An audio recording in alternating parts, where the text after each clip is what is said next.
તો આજે આપણે બનાવવાનું છે ગલકાનું શાક ને રોટલી. તો ચાલો આજે તો હું તમારી સાથે રેસીપી શેર કરું, કેમ કે આજે આવી ગયું છે આપણી જોડે ટ્રાયપોડ એટલે. તો હું ગલકા બનાવવા માટે ગલકાને છોલી લઈશ અને મસ્ત છોલીને સુધારી લઈશ, ઝીણા ઝીણા ટુકડા કરીને. સુધાર્યા પછી હું એને મસ્ત 2-3 પાણીથી ધોઈ કાઢીશ, કેમ કે ગલકામાં ચીકાશ પણ હોય છે. એટલે 2-3 પાણીથી મેં ગલકાને ધોઈ લીધા છે. 2 વાર નોર્મલ પાણીથી અને 1 વાર આરોના પાણીથી સરસ ધોઈ લીધા, પણ તો પણ ચીકાશ લાગતી હતી, શી ખબર કેમ તો. અને પણ હું તો ખાતી જ નથી ગલકાનું શાક, મને તો ભાવતું જ નથી. પછી મેં વાસણ મૂકી દીધું છે તે ગરમ થવા માટે. એમાં હું નાખું છું તેલ, અને તેલ નાખ્યા પછી હું એમાં નાખી છું રાઈ, જીરું, હિંગ, અને એમાં હું નાખ્યા છે પછી લીલા મરચાં નાખી દઈશ. લીલા મરચાં નાખ્યા પછી મેં એમાં નાખી દીધી છે થોડી હળદર નાખ્યા પછી હું એમાં નાખી દઈશ ગલકા જે સુધારેલા છે.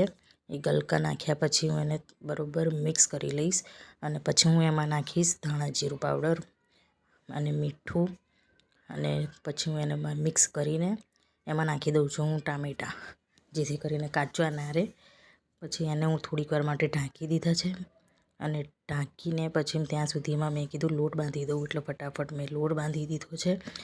અને શાક થાય છે, લોટ બંધાઈ ગયો ત્યાં સુધી મેં વધારાનું કામ થોડું આડું અવળું પડ્યું હતું, એ બધું મેં ઠેકાણે પાડી દીધું છે. કેમ કે રમણ ભમણ થઈ જાય છે આવીએ જોબથી, તો પણ વસ્તુ ઠેકાણે હોય નહીં, એટલે એને એના ઠેકાણે મૂકવી પડે છે. એટલે ત્યાં સુધી મેં બધી વસ્તુ ઠેકાણે મૂકી દીધી. મારું ટ્રાયપોડ આવ્યું હતું, ટ્રાયપોડ મેં એને કાઢ્યું, પણ એનું ખોખું ઠેકાણે મૂક્યું. પછી જોયું તો શાક થઈ ગયું હતું. પાછળથી મેં નાખી દીધું એમાં લાલ મરચું, અને પછી નાખી દીધો થોડો ગરમ મસાલો, અને શાક આપણું રેડી છે. ને પછી મેં કરી લીધી ફટાફટ રોટલી, કેમ કે ચેતનને લાગી હતી ભૂખ, એટલે ફટાફટ રોટલી કરીને હું એમને આપી દઈશ જમવાનું. અને રોટલી જો કેવી સરસ ફૂલે છે, અને એમના માટે મેં પીરસી દીધું છે શાકને રોટલી, કેમ કે એમને તો બહુ ભાવે છે, મને તો ભાવતું જ નથી બિલકુલ. અને આ લો, તમારે પણ જમવું હોય તો આવી જાઓ ગલકાનું શાક ને રોટલી. પછી મેં આપી દીધું છે એમને જમવાનું, અને જમવાનું થઈ ગયા પછી મેં ઘસી લીધા છે વાસણ, કેમ કે હું નથી જમી, મને ભૂખ હતી નહીં. મેં ફટાફટ વાસણ ઉટકી લીધા, કેમ કે જો સવારે પણ વહેલું ઉઠવાનું હોય છે, એટલે રાત્રે વાસણ કરીને બધું કામ કરીને જ સૂવું પડે છે. કેમ કે સવારે પછી બહુ ભાગદોડી થઈ જાય છે. પછી મેં ફટાફટ રસોડું સાફ કરી લીધું, કેમ કે રસોડું રાત્રે સાફ કરીને ઊંઘીએ તો સવારે મસ્ત સવાર થાય છે. નહીં તો એ જ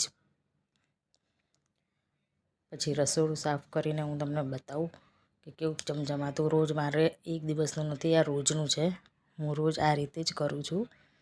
મસ્ત રસોડું સાફ કરીને ક્લીન કરીને તો સવારે ઉઠીએ તો મસ્ત સવાર જાય આપણી. તો ચા બનાવી પણ ગમે, ને તો ગમે નહીં. ને જો હું તમને બતાવું, રોજ આ રીતે ક્લીન કરીને જ મારે સૂવાનું હોય છે ને. સરસ ચોખ્ખું કરી દીધું છે ને મેં.